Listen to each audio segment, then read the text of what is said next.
벌써 오래전이 일이 되고 말았네요. 2014년 6월 30일 오전 4시 이른 새벽입니다.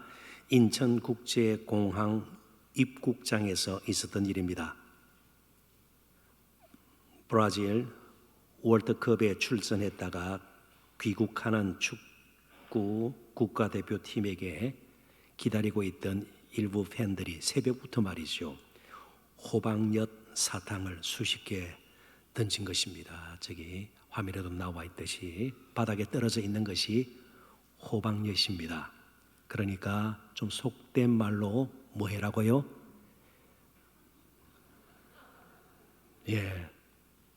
그만큼 무시하고 기분 나쁘다는 뜻이죠. 실제로 그때 우리 대표팀이 성적이 참 좋지가 않았습니다. 조별리그에서 1무 2패 다소 초라한 성적을 거두고 그것도 이른 새벽에 귀국하는데 감독과 코치진 선수들에게 상한 마음, 불만을 저런 식으로 표시한 것이죠. 물론 마음이 상했다고 그런 식으로 감정을 표현하는 것은 옳지 않은 것 우리 모두가 알고 있습니다. 그럼에도 불구하고 때로 우리 자신도 기분이나 감정에 따라 말하고 행동하고 사람을 대할 때가 있다는 것이죠. 그런데 더욱 우리들이 조심할 것은 예수님에 대해서도 그럴 수 있다는 것입니다. 무슨 말이에요? 기분이 괜찮고 여러 가지 형편, 사정, 여건이 갖추어지면 예배하고 찬양하지만 시간이 없고 피곤하고 할 일이 너무나도 많고 지쳐 있으면, 그리고 여러 가지 삶의 분위기가 좋지 않으면 또 예배와 찬양을 중단했다가 또 그럴 만한 상황이 되면 다시 시작하고, 그런 식의 영성은 아닌가 돌아보자는 것이죠. 그래서 특별히 종료주일을 맞이하면서 우리는 2000년 전 예수님께서 어린 나귀를 타고 예루살렘 성으로 들어가시던 그 모습을 다시 한번 재현하기를 원합니다. 마태, 마가, 누가, 요한복음 네 복음서에 공히 이 사건은 다 기록이 되어 있습니다. 조금씩 관점이 다르고요, 다른 복음서에 없는 것이 어떤 복음서에는 유독 강조가 되면서 드러나기도 합니다. 예를 들면 요한복음에만 종려나무 가지 이야기가 나옵니다. 종려나무가 어떻게 생겼는지 보신 적이 있나요? 저렇게 생겼습니다. 흔히 영어로는 팜트리라고 그러죠. 잎이 굉장히 저렇게 무성합니다. 그래서 가지를 꺾어서 이렇게 흔들 수가 있는 것이죠. 깃발을 흔들듯이 말이죠. 그리고 유대인들에게 저 종려나무는 승리, 빅토리 혹은 평화, 피스를 상징하는 나무입니다. 그러니까 그들이 정말 승리하기를 원하고요, 로마의 압제 가운데 있으면서 요즘 말로 길을 펴지도 못하고 사는데 정말 우리의 왕이 오셔서 이제는 좀 한번 제대로 살기를 원합니다. 우리에게 힘이 필요합니다. 그리고 마음의 평화도 얻기를 원합니다. 그런 갈망이 종려나무 가지를 꺾어서 흔드는 데 있는 것이죠. 실제로 예루살렘에 모였던 많은 수의 유대인들은 호산나라고 외칩니다. 오늘 본문에도 나와 있듯이 호산나 찬송하리로다. 주의 이름으로 오시는 이 곧 이스라엘의 왕이시여. 그러니까 이스라엘의 왕으로 지금 모인 무리가 인정을 하는 겁니다. 왕으로 그들이 모시겠다, 그런 뜻이죠. 호산나의 뜻은 무엇일까요? 시편 118편 25절에 보면 구와 온난이 이제 구원하소서, 그게 호산나예요. 그러니까 지금 우리를 구원해 달라, 구원의 갈망이 호산나라는 외침 가운데 스며져 있는 것입니다. 그토록 기다리던 메시아가 이제 우리 가운데 나타났구나, 이스라엘의 왕이시여. 그들은 즐거이 감격 가운데 지금 예수님을 맞이하고 있습니다. 그런데 그들의 외침은 며칠이 못 가서 이렇게 달라집니다. 그를 십자가에 못 박으소서. 우리의 왕은 가이사 외에 없나이다. 방금 예수님을 이스라엘의 왕이시여 그렇게 했습니다. 그런데 빌라도 앞에서는요, 우리의 왕은 가이사 로마 황제예요. 외에는 없나이다. 가장 그들이 정오하는 인물이 가이오였습니다. 그럼에도 불구하고 가이사였습니다. 그럼에도 불구하고 가이사 외에는 왕이 없나이다. 물론 호산나라고 외쳤던 모든 사람들이 장수만 바꿔서 빌라도 총독 관제에 모였던 것은 물론 아니겠죠. 그렇지만 사람은 언제든지 기분에 따라 바뀔 수 있다. 그것만큼은 우리가 교훈 얻을 수가 있는 것이죠. 변덕스럽다는 것입니다. 문제가 어떻게 생겼습니까? 왜 그런 일이 벌어졌을까요? 예수님이 그들을 속였습니까? 메시아인 척 하신 적이 있나요? 아니요. 예수님은 실제로 메시아였어요. 그분은 실제로 왕이십니다. 다만 그들이 생각하는 그런 왕이 아니었기 때문에 그들은 결국 예수님을 배척하신 것이죠. 자기들에게 맞지 않았기 때문에. 아니에요. 신앙은 무엇입니까? 진정한 왕이신 예수님께 우리의 삶을 맞추어 살아가는 거예요. 그분에게 맡기고 살아가는 것이죠. 예수님은 구원의 일을 정말 빈틈없이 완전하게 이루신 분이십니다. 어제나 오늘이나 영원토록 동일한 분이십니다. 그러니까 우리의 예배도, 우리의 찬양도, 우리의 인생 걸음도 그분에게 맞추어서 함께 하는 것이 복이고요, 제대로 인생의 길을 걷는 것입니다. 마찬가지로 왕을 향한 노래, 호산나의 노래는 계속 불러야 합니다. 우리의 기분이나 감정이나 분위기에 따라서 불렀다가 멈췄다가 그런 것이 아니라는 것입니다. 오직 우리의 왕이신 예수 그리스도께서는요, 우리의 형편에 관계없이, 사정에 관계없이, 우리가 겪는 문제에 관계없이 언제나 동일하게 찬양과 경배 받으시기에 합당한 하나님의 아들이십니다. 그래서 오늘 종료주일을 맞이하면서 어느 때보다도, 비록 어느 때보다 더 힘들고 고달프고 지쳐 있지만 그래도 왕의 노래는 더 힘껏 불러야 할 것입니다. 그래서 오늘 나눌 말씀의 주제는 왕의 노래입니다. 왕을 향한 우리의 노래 더 뜨거워져야 할 것이고요, 정말 끊임없이 이어져야 할 것입니다. 그러기 위해서 우리가 필요한 일들을 좀 찾아봐야 될 텐데요, 오늘 본문을 중심으로 첫 번째 나눌 말씀의 주제는 세상의 요구입니다.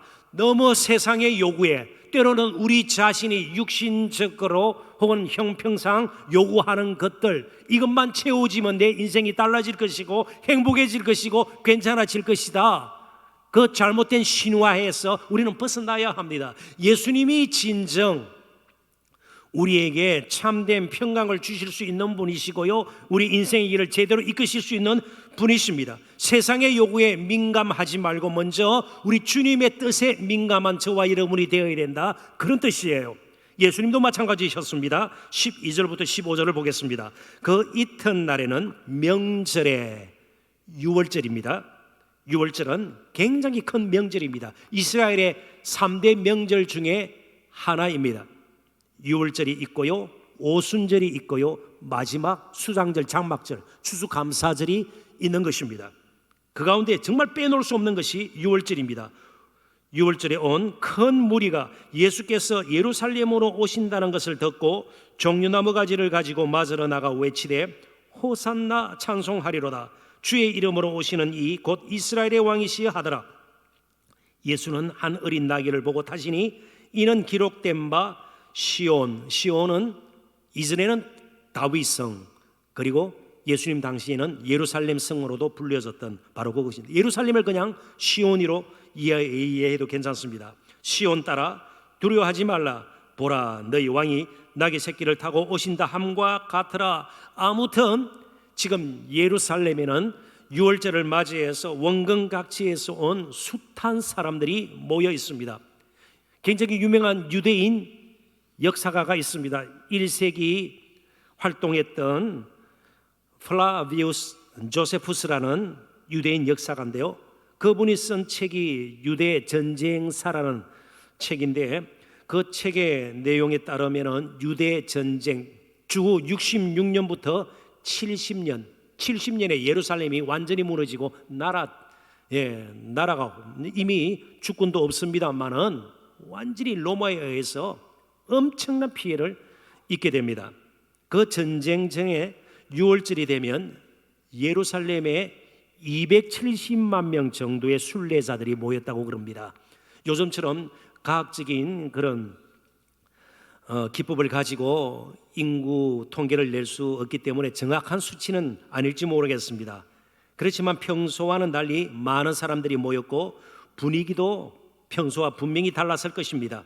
그리고 어느 때보다도 바로 예수님께서 예루살렘 성으로 들어가는 그 당시 유대인들에게는요, 메시아를 기다리는 열망, 흔히 The Messianic Frenzy라고, 정말 이제 메시아가 올 때가 됐다, 그런 기대와 갈망이 아주 팽배해져 있었습니다. 그런 가운데 예수님이 나타나신 것입니다. 분위기가 정말 이전하고는 비교할 수 없을 정도로 굉장히 뜨거워졌고 흥분되어 있는 그런 분위기였습니다. 그래서 모인 사람들이 호산나라 외치는 것은 누가 시켜서 그런 것이 아니에요. 그냥 터져 나온 것입니다. 그런 분위기였다, 그런 뜻이에요. 그리고 실제로 모인 사람들 가운데서는요, 예수님께서 행하셨던 기적들을 본 자들이 한둘이 아닙니다. 병자를 일으키거나 혹은 또 무리를 걸어가는 것을 본 사람도 있을 것이에요. 누가복음 19장 37절 한번 보십시오.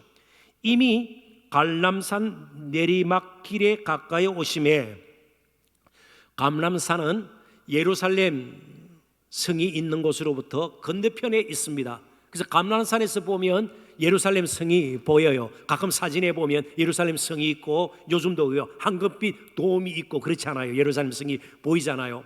그리고 갈람산 안에 한 부분이 게세마네입니다. 갈람산이라 그래서 뭐 가나산 정도 되는 것도 아니에요. 조그마한 언덕이에요. 거기에 갈람나무들이 많았기 때문에, 올리브 나무들이 많았기 때문에 갈람산이라 이름이 붙였고요. 그 한 지역이 게세마네라는 지역입니다. 기름 짜는 곳이죠. 올리브 기름 짜는 곳이죠. 그리고 내리막길, 그래서 조금 언덕이니까 내리막길, 그게 기드론 골짜기입니다. 그걸 지나서 다시 오르막길 올라서 예루살렘 성으로 들어가게 됩니다. 온 제자의 무리가 자기들이 본 바 모든 능한 일로 인하여, 예수님께서 능력으로 행하신 일들을 본 사람들이 기뻐하며 큰 소리로 하나님을 찬양하며, 바로 예수님이, 그런 예수님이 지금 나타나신 것입니다. 특히 오늘 본문 가운데도 17절 18절 보면 그들이 보고 또 들었던 놀라운 사건 이야기가 나옵니다. 나사로를 무덤에서 불러내어 죽은 자 가운데서 살리실 때에 함께 있던 무리가, 무덤가에 있었던 사람들이 정언한지라 본 것을 이야기한 겁니다. 죽은 지 나흘이 되어서 이제 부패에 벌써 들어간 나사로가 예수님의 부름을 받고 무덤 밖으로 나오는 것을 그들이 보았다는 겁니다. 죽은 자가 살아났다는 것이죠. 이런 이야기들이 막 전해지는 겁니다. 이에 무리가 예수를 맞으면 이 표적 행하심을 들었음 이르라. 많은 사람들이 듣고 자연스럽게 모였고요. 그리고 자연스럽게 호산나의 외침에 동참하게 된 것입니다. 분위기가 이보다 더 좋을 수가 없습니다. 그런데 문제는요, 그들이 바로 식을 수 있는 사람들이었습니다. 왜냐하면 자기들이 원하는 식으로 예수님을 왕 삼으려고 했기 때문입니다. 이미 벌써 예수님의 모습을 보면 그들이 원했던 왕의 모습하고는 너무나도 달라요. 아마 로마 총독이 행차할 때, 로마 장군이 행차할 때에, 로마 귀족이 행차할 때 모습하고 이스라엘의 왕이여 부르지만 그 왕의 모습하고는 너무나도 다른 것입니다. 군마를 타거나 잘 장식한 병거에 올라서 거리를 행진하는 왕의 모습을 전혀 띠고 있지 않습니다. 한번 생각해 보십시오. 영화나 우리가 드라마 같은 데 보면 그죠? 로마의 장군이 말이죠, 망토를 입고, 그리고 말에는요 막 깃털이 달려 있고요, 백마 생각나지 않아요? 그런데 겨우 작은 짐 정도 실을 수 있는 나귀 새끼를 타고 있습니다. 오히려 우스꽝스럽지 않겠어요? 굉장히 어색합니다. 그리고 그와 함께하는, 그를 따르는 소위 말하는 왕이 될 사람의 척건들을 한번 생각해 보십시오. 핵심 척건들, 요즘 많이 정치판에서도 쓰는 말 아니에요. 그들은 갈릴리 사람들이 대부분이에요. 갈릴리 사람들이에요.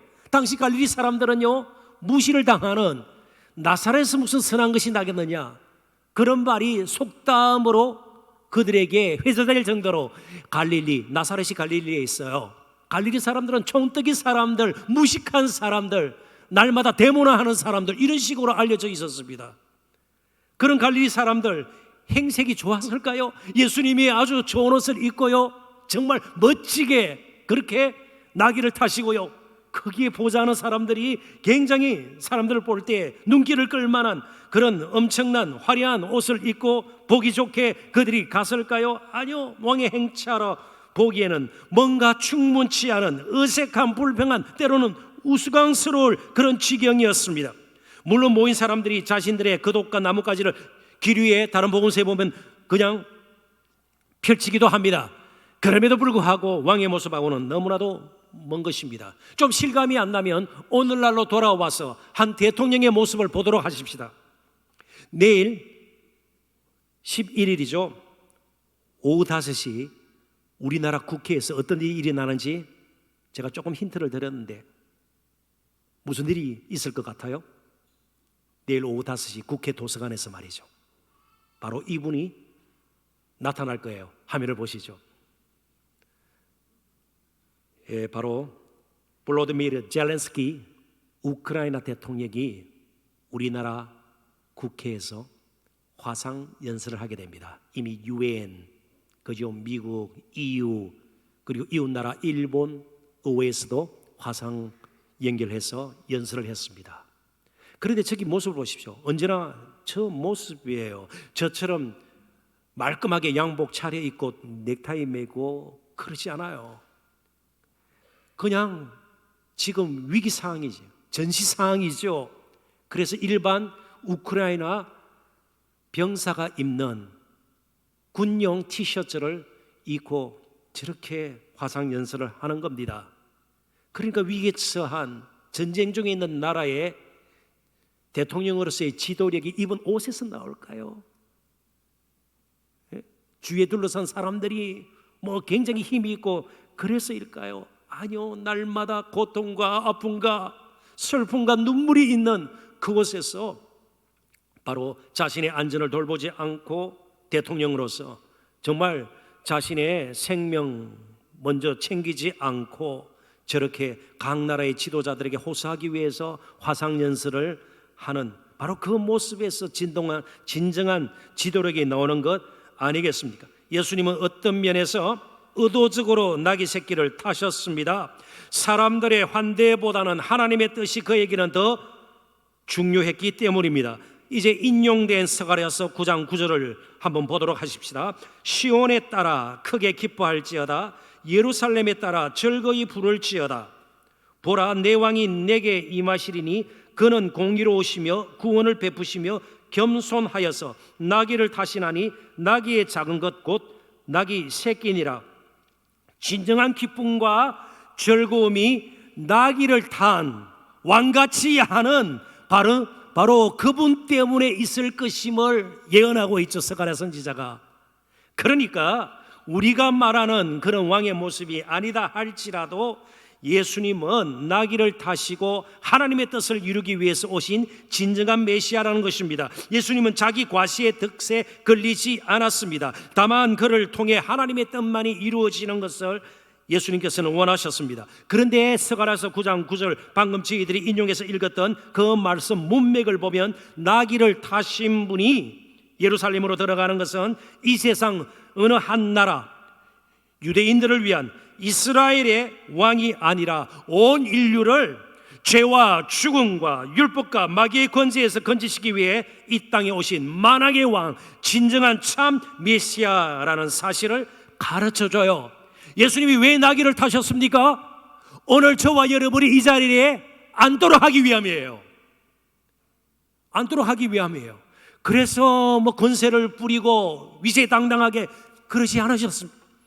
만왕의 왕이 되셔서 오늘 저와 여러분을 하나님의 백성 삼으시고 하나님의 자녀 삼으시기 위해서 오셨다는 겁니다. 조금 더 나아가야 합니다. 자, 그렇다면 이스라엘의 왕으로 칭함을 받지만 예수님은 분명히 아셨습니다. 이스라엘 백성들이 로마의 압제에서 벗어난다고 할지라도, 더 나아가서 많은 떡을 배불리 먹는다고 할지라도, 그리고 육신적으로 병 없이 건강하게 지낸다고 할지라도 예수님 밖에서는, 이 세상에서는 진정한 샬롬, 진정한 평안은 오지 않는다는 사실을 예수님은 분명히 하셨습니다.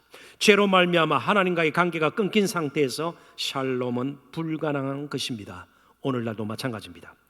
세상의 요구가 충족이 되면, 먹을 것이 더 많아지고 더 편리해지고 더 많은 것을 즐길 수 있는 세상이 온다면, 혹은 또 코로나 팬데믹이 끝나면 모든 것이 달라져서 모두가 평화를 누리고 즐거워하고 진정으로 기뻐하고 굉장히 정말 행복한 삶을 살 것이다, 이 막연한 기대를 우리는 거부해야 합니다. 오직 예수 그리스도 안에서만, 나귀를 타셨던 그분 안에서만 진정한 마음의 평안을 누릴 수 있어요. 그분 안에서만 진정으로 기뻐할 수 있고요, 그분 안에서만 진정한 행복을 우리는 누릴 수 있다는 사실을 기억해야 합니다. 왜 나귀를 타고 예루살렘 성으로 들어가셨을까요? 두 번째, 죽음으로 승리하시기 위함입니다. 죽음으로 저와 여러분을 구원하시기 위함입니다. 그래서 그분의 죽음은 쓰라린 패배의 죽음이 아니에요. 은혜의 죽음입니다. 사랑의 죽음입니다. 정말 잃어버린 양을 찾기 위해서 자신의 생명을 내어놓았던 선한 목자와 같은 저와 여러분을 위한 하나님 아들의 죽음입니다. 16절입니다. 제자들은 처음에 이 일을 깨닫지 못하였다가 일어나는 일들, 막 호산나 외치는 일들, 예수님께서 나귀를 타고 들어가시는 것, 이 모든 것 당시에는 이해할 수가 없었습니다. 대신 그들도 자리 생각했을 거예요. 이제 예수님께서 예루살렘으로 들어가셔서 왕이 되면 우리가 좋은 자리 얻을 것이다. 그처럼 우리가 따라다녔는데 3년 동안 이제 보상을 받을 것이다. 그런 장밋빛 꿈, 출세의 기대가 분명히 있었을 것입니다. 그러나 얼마 후에 산산조각이 납니다. 다들 두려워서 숨고 도망치고 말았습니다. 제자들도 당시 분위기에 분명히 젖어 있었습니다. 그런데 이러한 일들이 왜 일어났는지, 왜 나귀를 타셨는지, 예수님께서 죽으시고 부활하시고 이후에 성령께서 그들의 마음을 붙들어 주셨을 때에, 그때 왜 그런 일이 일어났는가, 왜 예수님께서 죽으셨는가를 이제는 그들이 깨닫게 되었다는 겁니다. 호산나, 지금 우리를 구원하소서를 예수님께서 어떻게 응답하셨는가를 그들은 이제 확신하게 되었다는 겁니다. 예수님은 십자가의 죽으심과 부활을 통해서 참 메시아였음을 보여주었습니다. 그때는 아무도 몰랐습니다. 호산나라고 외치는 사람도, 심지어 제자들도 몰랐습니다. 오직 나귀 새끼를 타신 예수님만 묵묵히 가야 할 길을 가셨습니다. 그것은 바로 십자가의 길이었습니다. 그것이 중요합니다. 예수님께는 백마를 타거나 화려하게 장식한 병거를 타는 것 자체가 아무런 의미가 없었습니다. 무리의 환호나 유대 종교 지도자들의 음모가 그의 가는 길을 막지 못했습니다. 그분은 묵묵히 골고다를, 갈보리를 향해서 나아갔습니다. 자, 그렇다면 우리는 분명히 기억해야 합니다. 예수님은 제사장들이 중심이 된 유대 종교 지도자들의 시기로 빌라도에게 넘겨 죽음으로 죽임을 당했다, 아닙니다. 당시 총독이었던 빌라도의 판결에 따라 죽임을 당했다, 아닙니다. 부분적으로 맞습니다. 예수님은 아니에요. 하늘 아버지의 뜻을 따라 자신의 생명을 내어놓으신 것입니다. 죽지 않으실 수 있었습니다. 하늘의 영들을, 천사들을 불러서 한 번에 모든 사람들을 멸하실 수 있었습니다. 오히려 심판이 더 쉬웠는지도 모릅니다. 그러나 예수님은 고난의 쓴 잔을 마시기로 작정하시고 예루살렘 성으로 들어가십니다. 그래서 은혜의, 사랑의 죽음이죠. 19절 봅니다. 바리새인들이 서로 말하되 볼지어다 너희 하는 일이 쓸데없다. 보라, 온 세상이 그를 따르는도다 하니라.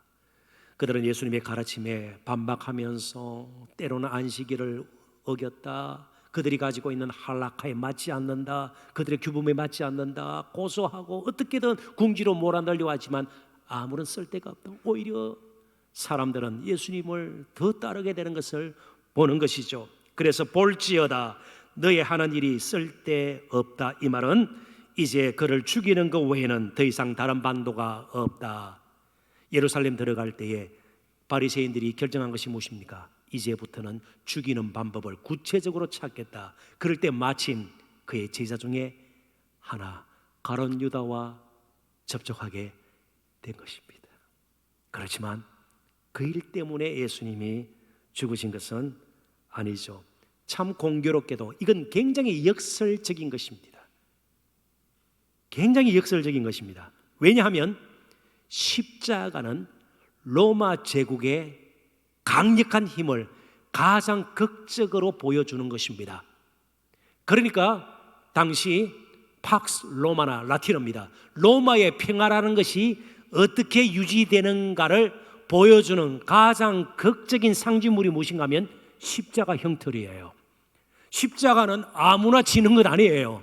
반사회적인 정말 엄청난 중범죄자 아니면 적국의 포로들, 그것도 끝까지 무릎을 꿇지 않는 포로들, 그리고 로마 제국에 맞서서 반란을 일으키는 그런 노예들이나 사람들에게만 극형에 해당하는 십자가형을 내렸던 겁니다. 그러니까 로마 제국의 힘을 극적으로 보여주는 것이에요.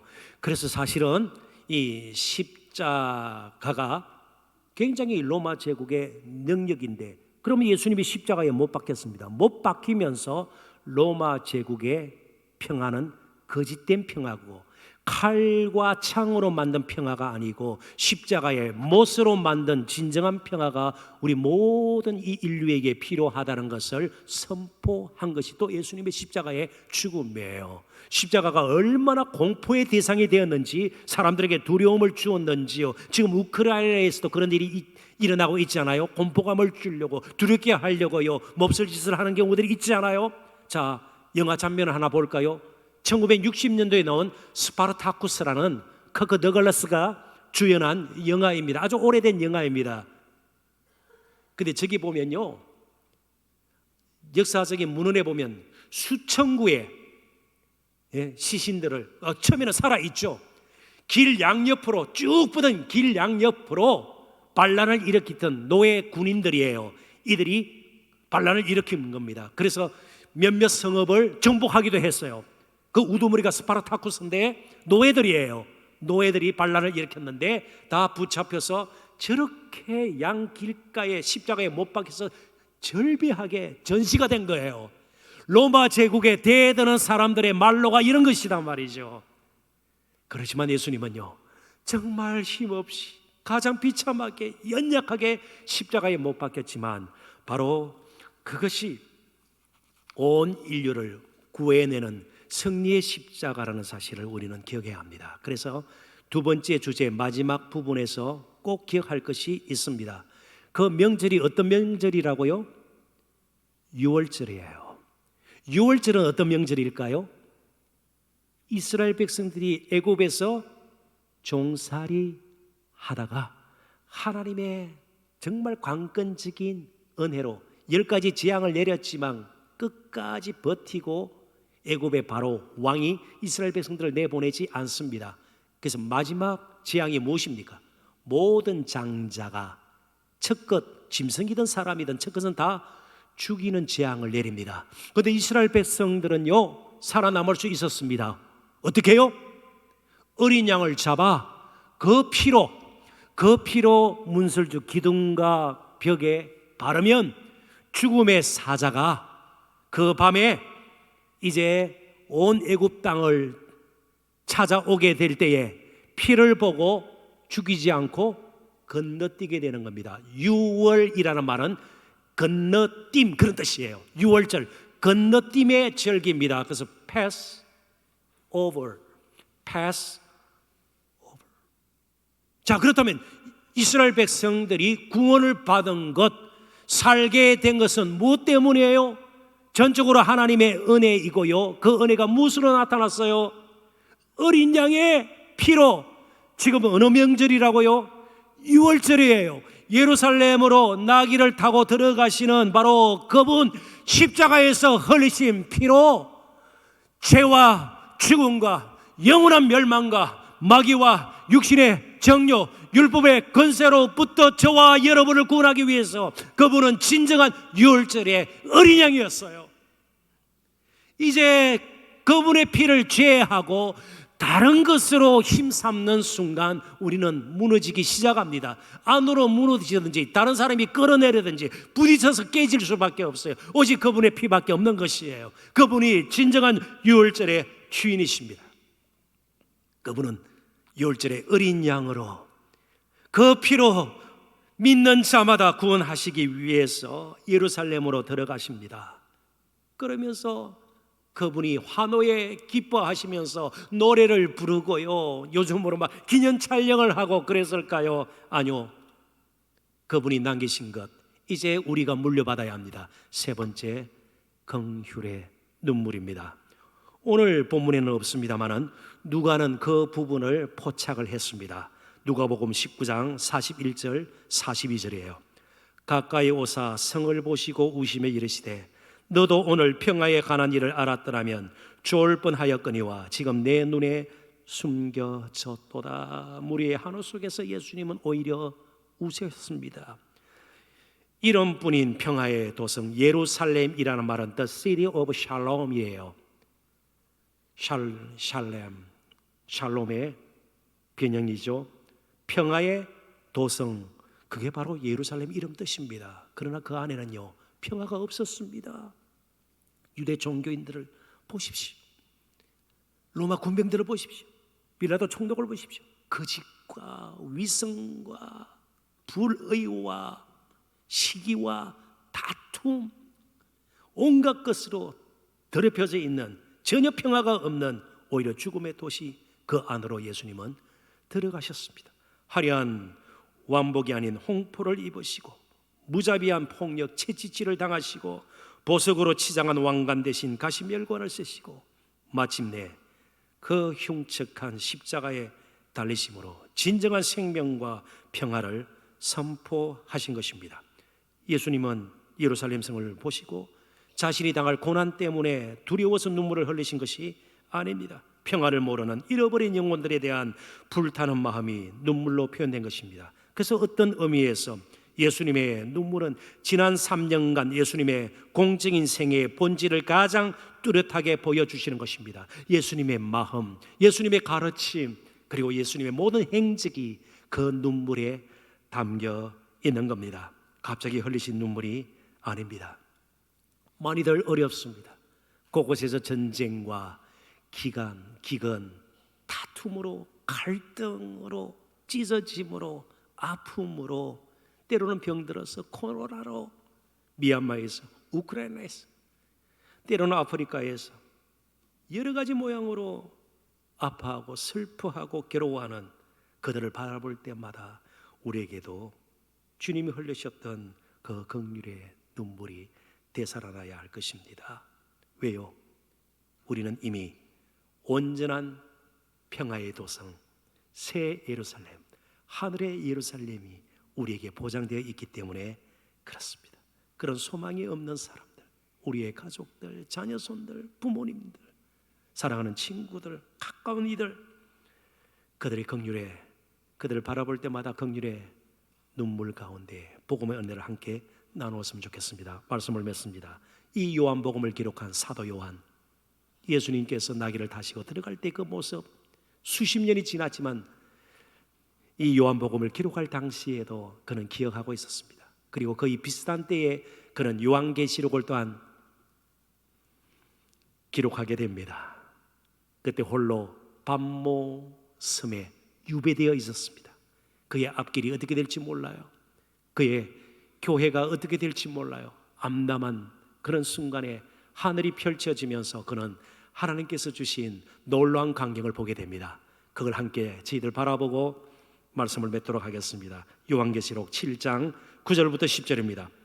이 일 후에 내가 보니 각 나라와 족속과 백성과 방언에서 아무도 넘기실 수 없는 큰 무리가 나와서 흰옷을 입고 손에 종려 가지를 들고 보좌 앞과 어린 양 앞에 서서 큰 소리로 외쳐 이르되 구원하심이 보좌에 앉으신 우리 하나님과 어린 양에게 있도다 하니 할렐루야. 바로 저와 여러분이 종려나무 가지는 아니지만 그래도 오늘 마음으로부터 예루살렘 성을 나귀 타고 들어가시던 그 주님 더 사모하고 더 사랑하면서 그의 왕되심을 노래하는 저와 여러분 되시기를 주님의 이름으로 축원합니다. 기도하겠습니다. 하나님 아버지 은혜와 사랑을